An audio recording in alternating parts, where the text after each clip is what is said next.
Hello everybody, I'm Cassie with Phoenix Public Library, and today we are going to be doing a project with dry erase markers. Magic!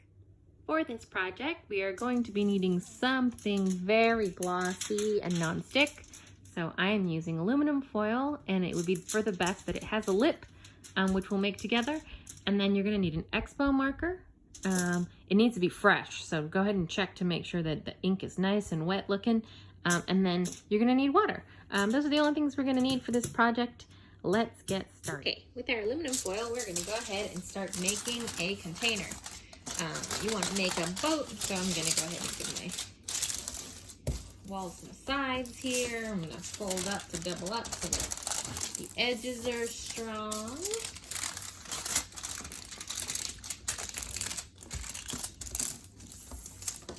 Master techniques here, and then we're going to fold up the edges to make basically a container with foil. Fold the edges inward and over, however you want to get it to go up. Crimp everything, make sure you crimp everything. There's no leaky parts, because that would be bad, because we are going to pour water into this container.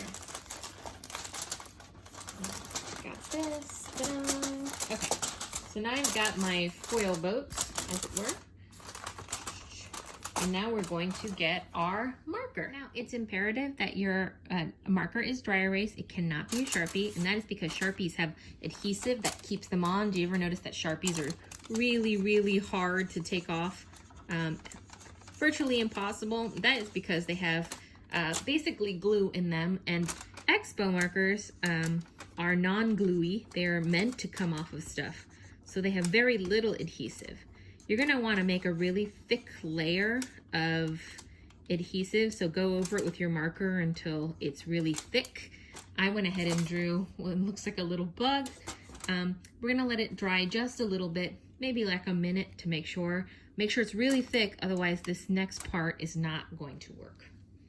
Okay, everybody, I went ahead and added a couple more. I wanted to test out a couple colors, so I have one in black, blue, and green. Let's see how this works. So we are going to add water, and you're going to do it very slowly, and you're going to come from the side.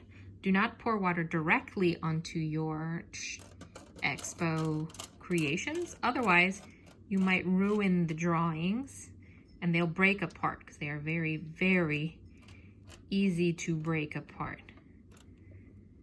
Here we go. And if you made yours correctly, oh, the green one is lift off.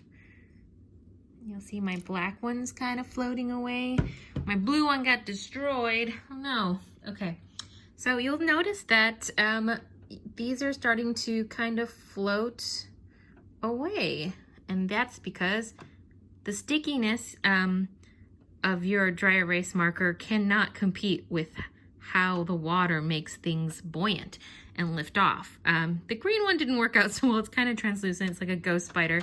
And the blue one lost a couple of legs, but you notice that they are now free to fly. And what you can do is you guys can do races. If you blow on it, you can get them to race each other. If you make a really long canal, you can, if you do a stick figure, you can make them dance really gently using your fingers to push them around.